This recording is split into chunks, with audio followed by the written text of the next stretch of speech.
우리 사도 바울은 일체 비결을 배우신 분이에요.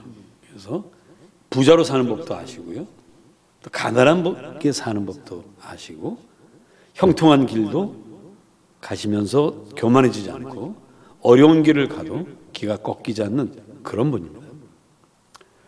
그래서 이분은 자기가 감옥에 갇혀 있을 때 소문을 들으니 바깥에서 전도들을 열심히 하는데, 어떤 사람은 정말 기쁜 마음으로 전도하는 사람이 있는가 하면, 또 어떤 사람은 야, 사도 바울이 갇혀 있어.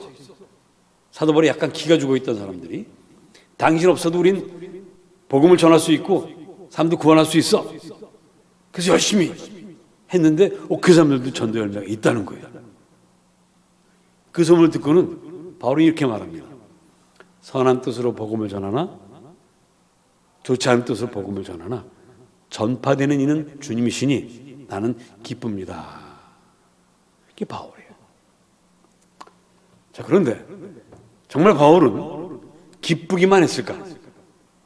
자기의 상처를 주려고 하고 자기를 괴롭히려고 그 나쁜 마음으로 전도하는 사람들이 성공하는 것을 보면서 바울은 일체 스트레스를 받지 않았을까? 마음의 상처를 받지 않았을까? 한번 생각해 보게 됩니다. 여러분 생각엔 어떻습니까? 바울은 아마 상처를 안 받았을 거다. 아니면 받았을 거다. 자, 우리 설문조사 하겠습니다. 분명히 받았을 거야. 이런 분들 손을 내리시고요. 그럼 다 받은 거네요? 예. 우리가 그 증거를 찾아볼 수 있어요. 비록 기쁘다 이렇게 말은 했지만 자기도 모르는 깊은 그 상처가 남아있더라는 거예요. 오늘 2절, 우리 2절 봅시다. 마음을 같이하여 같은 사랑을 가지고 뜻을 합하며 한 마음을 품어라. 다툼이나 허용으로 하지 말고. 이 말을 왜 했을까? 1절 보면 그리스도 안에 무슨 권면이나 사랑의 무슨 위로나 성령의 무슨 교제나 긍휼이나 자비가 있거든. 너희가 권면은 전도하는 거죠. 전도를 하건 이렇게 해서 하면 이왕 하는 거 날 괴롭히려고 하지 말고 한 마음으로 하면 얼마나 좋으냐라고 이야기를 하는 것을 보아서 바울은 마음 한구석에 상처를 받은 적이 있는 것입니다. 여러분, 목사는 성도들이 목사에게 또 약간 좀 상처받는 말을 해도 목사는 상처를 안 받죠? 우리 목사님은 아무리 성도들이 뭐를 해도 상처 안 받을 것이다 이렇게 생각하는 분은 손을 들어보세요. 어떻게 내 마음을 그렇게 잘 아십니까? 자, 사람이지만 누구나 다 그런 상처를 주면 받게 돼 있어요. 아무리 나는 상처 안 받았어, 난 괜찮아, 뭐 괜찮지 뭐 이러고 돌아서지만 그거 정말 자기 상처 받지 않았다고 생각하지만 몸살 나기도 하고 위험이 생기기도 하고 그렇게 되는 거예요. 그게 사람이에요. 바울도 그런 사람입니다. 자, 바울이 빌보 성도들에게 지금 편지를 쓰면서, 자, 당신들이 나를 괴롭히려고 전도한 사람이나 그렇지 않은 사람이나 다 난 기쁘게 받아들입니다.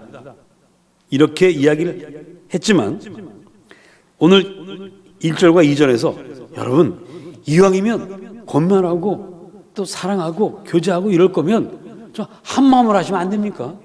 꼭 시기하고 질투하고 그런 마음을 갖고 해야 됩니까? 그렇게 해서 이 늙은 사도의 마음을 그렇게 상처를 주고 휘어 파야 되겠습니까? 그렇게 안 하면 안 돼요? 라고 하소연하는 거예요. 이게. 자, 이 하소연을 듣는 사람들 뜨끔합니다. 아이고, 그래, 우리 바울 사도님 말씀대로 이왕이 할 거 그렇게 할 걸 내가 괜히 그렇게 했구나. 뜨끔해요. 그래, 내 앞으로는 정말 그렇게 경쟁이나 뭐 이렇게 하지 말고 시기하고 질투하지 말고 정말 그래, 내가 할 일을 했다고 생각하고 그러자 하는 마음을 가질 것 같아요. 이런 얘기 들으면 반성할 것 같습니다. 그래, 내가 다시는 그러지 말아야지. 자, 마음을 고쳐먹을 것 같아요. 제가 가끔 우리 성도들 가운데 어떤 분들을 좀 고약한 데가 있는 분들이 있어요.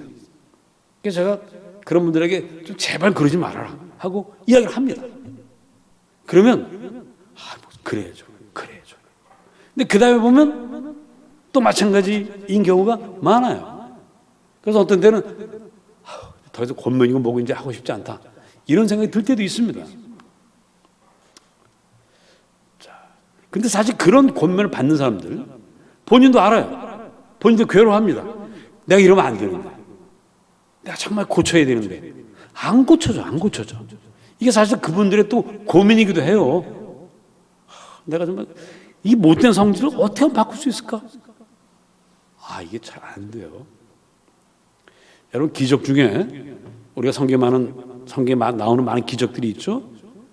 볼 수 없는 사람이 보게 되고, 듣지 못하는 사람이 듣게 되고, 말을 할 수 없는 사람이 말하게 되고, 앉은 병이가 벌떡 일어나는 그런 수많은 기적들이 있습니다만, 사실 제가 이렇게 목회를 한 30여 년 가까이 하면서 보니까 가장 큰 기적은 사람이 바뀌는 거예요. 사람이 변한다는 게 그렇게 어렵습니다. 바뀌면 그 기적이에요. 그러니까 성경에 나오는 많은 기적 중에서 저는 최고의 기적은 사울이 바울이 된 거라고 믿습니다. 그 고집스럽다. 세상에 여러분, 자기 믿는 믿음의 정당성을 증명하기 위해서 그걸 공격하는 사람들을 찾아다니면서 죽이고 감옥에 가두는 그런 열성파가 어디 있겠습니까? 그랬던 그 바울이 예수님 만나고 부활한 주님 만나고 완전히 뒤집혔잖아요.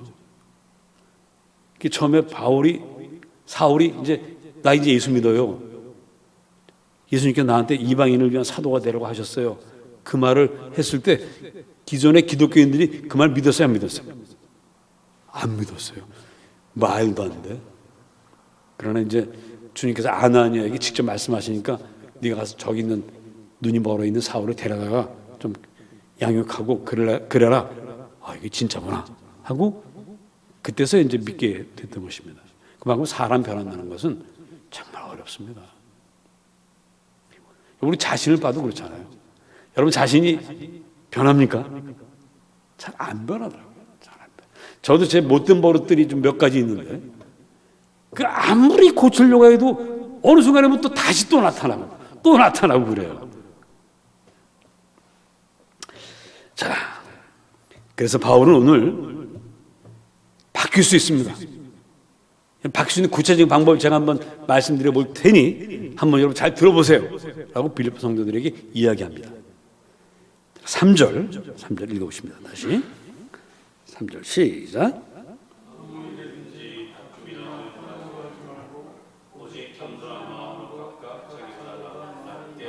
예. 말은 참 쉽죠? 다툼이나 허용을 하지 말고 좀 겸손한 마음을 가져라.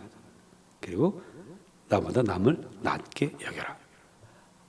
이론은 참 너무 명쾌하고 단순하고 그래 이렇게 하면 되지.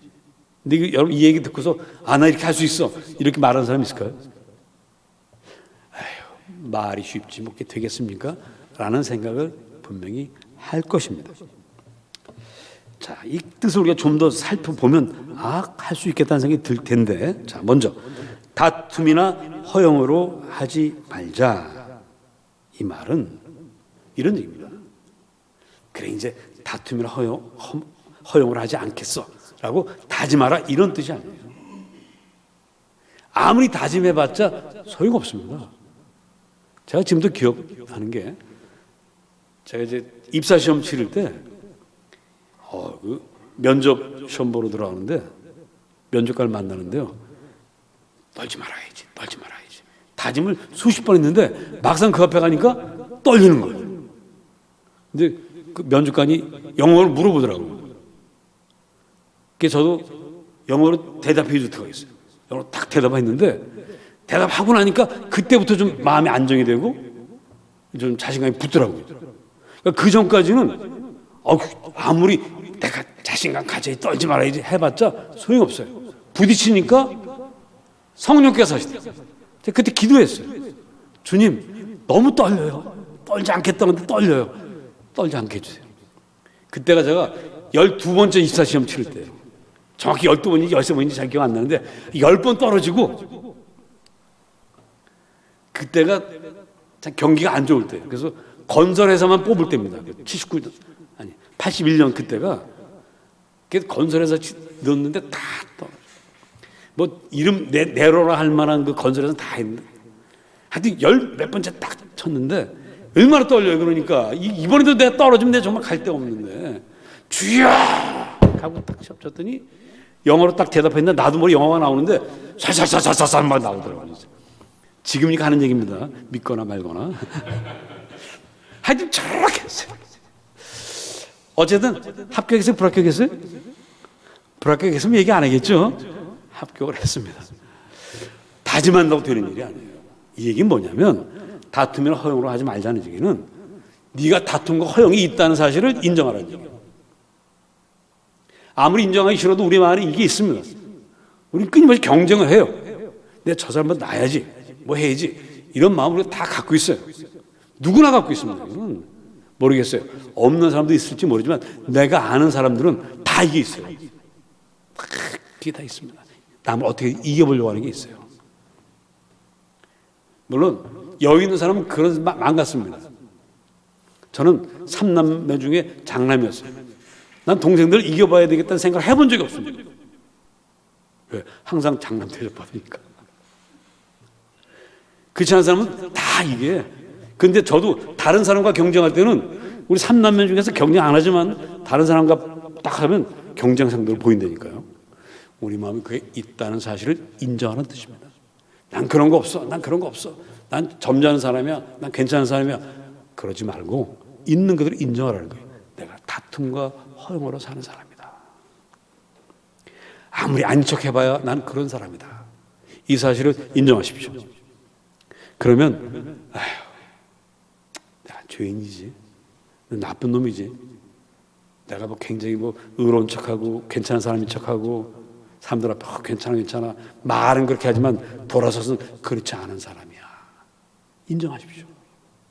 인정하세요. 거기부터 시작하는 겁니다. 그러면 겸손한 마음을 갖게 돼요. 아휴, 내가 사실 알고 보면 별것도 아닌데 내가 왜 그러지? 주님, 제 이렇게 못된 놈이에요. 나쁜 놈이에요. 제 안에 죄가 있습니다. 고백하게 되는 거예요. 하나님 앞에서 나의 허물, 나의 죄, 나의 부족함, 못난 것을 인정하면 자연히 겸손하게 돼요. 그럼 뭐라고 말할 필요가 없습니다. 잘난 척 하다가도 한 방 꽉 얻어 터지고 이러면 그 순간 완전히 겸손해진다니까. 어떤 사람 너무 겸손해져서 불쌍히 볼 때가 있어요. 저 너무 겸손한데. 자, 중요한 건 바로 그랬을 때, 겸손할 때. 자, 그 다음 마지막, 각각 자기보다 남을 어떻게 여기라? 낮게 여기라. 여기서 이제 우리가 부딪힙니다. 그 앞까지는 그대로 그런데 오는데 어떻게 남을 나보다 낮게 여긴다. 나보다 나은 점을 찾는다. 가능해요? 불가능해요? 이거는요, 우리가 저보고 히말라야 에베레스트로 올라가라. 전 죽었다 캐는데 못 올라갈게요. 근데 에베레스트 올라가는 거하고 남을 나보다 낮게 여기는 거하고 어느 게 할만해요? 에베레스트 올라가는 게 낫겠죠? 이게 정말 어려운 거예요. 남을 나보다 낮게. 우리는 어느 순간 딱 보는 순간 저 사람이 나보다 못난 점 하나를 딱 찾아냅니다. 뭐든지 찾아내요. 여러 가지로 다 좋아도 한 가지 찾아내는 재주가 있어요. 뭡니까? 뭐 잘생기고 뭐 능력 다 있어. 그러다 하다 안 되면 못 끄집어내요? 자식이 성격이 참 못됐구만. 뭔가 하나 찾아낼 재주가 있다니까. 우리가 남을 나보다 낮게 여길 수 없는 게 우리 인간입니다. 도저히 할 수 없는 이 일을 바울은 우리에게 하라고 하는 거예요. 그러면서 그렇게 할 수 있는 길을 또 보여줘요. 열어줍니다. 자, 5절 말씀입니다. 시작. 자, 누구의 마음을 품으라고요? 그리스도 예수의 마음을 품으라. 자, 이제 그리스도 예수의 마음을 한번 살펴봅시다. 그리스도 예수의 마음은 곧 아버지의 마음이에요. 하나님 아버지의 마음이에요. 자, 우리 여기까지 가지 말고 거기까지 갈 필요도 없어요. 우리 보통의 부모들의 마음을 한번 살펴보세요. 보통의 부모들이 어떤 마음을 자식들에게 갖고 있습니까? 자식보다 내가 더 나아야 되겠다, 이렇게 생각하는 부모 있어요? 사람들이, 우리 이제 외손주 받지 않습니까? 제가 얼마 전에 이 사위가, 사람들이, 야, 제가 그랬어요. 야, 네 아들이, 제 손주지만, 야, 네 아들이 너보다 한 10배는 잘생긴 것 같다. 그때 이놈이 인사를 팍 쓰면서, 무슨 말씀이세요? 자기 이래봐도 미남 소리 듣는데 라고 했을까요? 절대 아니죠. 입이 그냥 이만큼 벌어져가지고, 나 우리 사이가 그렇게 웃는 줄 몰랐어. 이렇게 벌어져, 어쩔 줄을 몰라. 그게 부모 마음이에요. 부모는 항상 자식이 나보다 나은 점을 찾습니다. 그리고 그것을 자랑하고 기뻐하고 감사해요. 자, 우리에게 주님께서 무슨 마음을 품으라고요? 이 마음을 품으라는 거예요. 그리스도 예수의 마음을 품어라. 그럼 다른 사람들이 다 너보다 낫게 여길 수 있다. 저 사람이 나보다 나은 점을 기뻐하고 감사할 수 있다.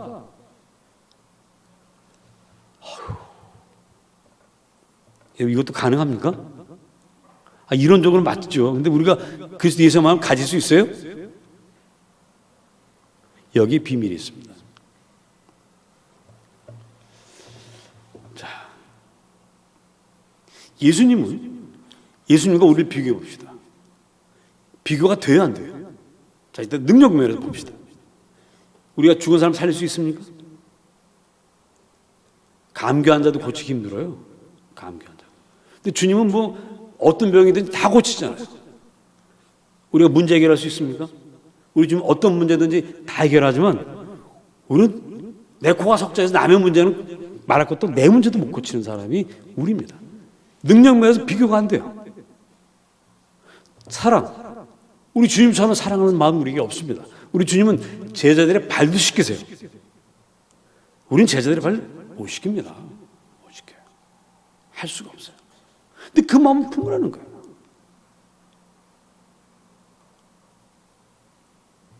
자, 여러분, 약한 사람이 강한 사람에게 잘 보이는 것은 비굴하다고 말합니다. 그런데 강한 사람이 약한 사람에게 절절 매는 것은 우리는 뭐라고 그러죠? 그거는 사랑이라고 말하는 거예요. 그리스도 예수의 마음은 약자가 갖는 마음이 아닙니다.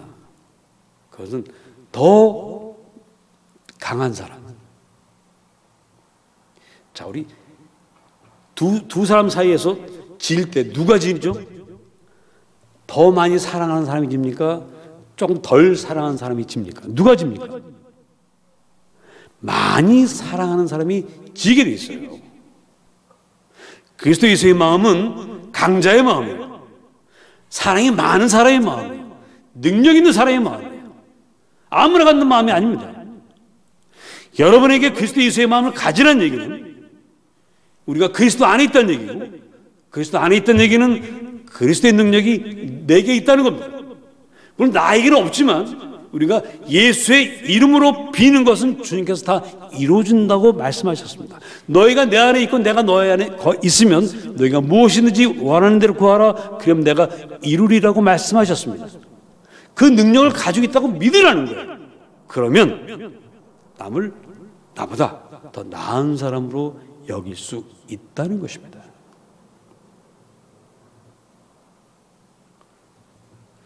우리가 험한 세상을 살고 있습니다. 모두가 다 더 가지려고 싸우고 이기려고 싸우고 그럽니다. 그 세상에는 평화가 없어요. 행복이 없습니다. 오직 그리스도 안에만 이 행복이 있습니다. 하나님 우리에게 져주셨어요. 하다 안 되니까 아무리 법을 가르치시고 공의를 가르치고 사랑을 얘기해도 말을 안 들으니까 내려오셨어요. 사람의 몸을 입고 내려오셨어요. 그리고 우리가 하나님 사랑을 믿지 않으니까, 사람까지 되셔서 우리를 인도하시는 그 사랑도 믿지 않으니까 그 믿음을 증거하기 위해서 십자가에서 피 흘려 돌아가셨습니다. 우리는 그 마음을 품는 사람이에요. 더 많이 사랑하는 사람은 남을 나보다 낫게 볼 수 있는 거죠. 우리는 할 수 있습니다. 그러기 위해서 여러분, 주님 마음을 품으시기 바랍니다. 품는다는 것은 어떻게 하는 것이냐? 그것은 우리가 주님 마음을 수시로 생각하는 거예요. 시간 날 때마다 생각하는 겁니다. 매일 한 번은 꼭 생각하시기 바랍니다. 아침에 일어나면 꼭 주님 마음을 품고 살게 해달라고 꼭 기도하십시오. 그러다 보면 그 마음이 내 안에 스며들어요. 녹아들어요. 바뀝니다. 그렇게 세상에 평화를 이루고 하나님 나라를 만들어 가라고 주께서 말씀하십니다. 여러분이 남을 나보다 낮게 여기고 경쟁과 허용을 하지 않고 겸손히 할 때 여러분들은 하나님의 능력을 갖게 되는 거죠. 하나님의 사랑을 갖게 되는 거죠. 여러분들 때문에 주변 사람들이 소망을 얻고 기쁨을 얻고 행복을 얻게 됩니다. 하나님께 여러분들을 강하게 세우셨습니다. 주님 마음을 품고 그렇게 살아가시기를 축복합니다. 기도합시다. 고마우신 주님, 우리가 예수 그리스도의 마음을 품게 하여 주옵소서. 나보다 남을 낮게 여기고 존중하고 사랑하는 주님의 사람 되게 하옵소서. 그것이 바로 우리가 진정 강한 사람으로, 능력의 사람으로, 은혜가 풍성한 사람으로 만들어감을 믿습니다. 주님, 지혜를 갖고 이렇게 될 수 있도록 더 애쓰며 성령님의 감동 가운데 살아가게 하여 주시옵소서. 예수님의 이름으로 기도합니다. 아멘.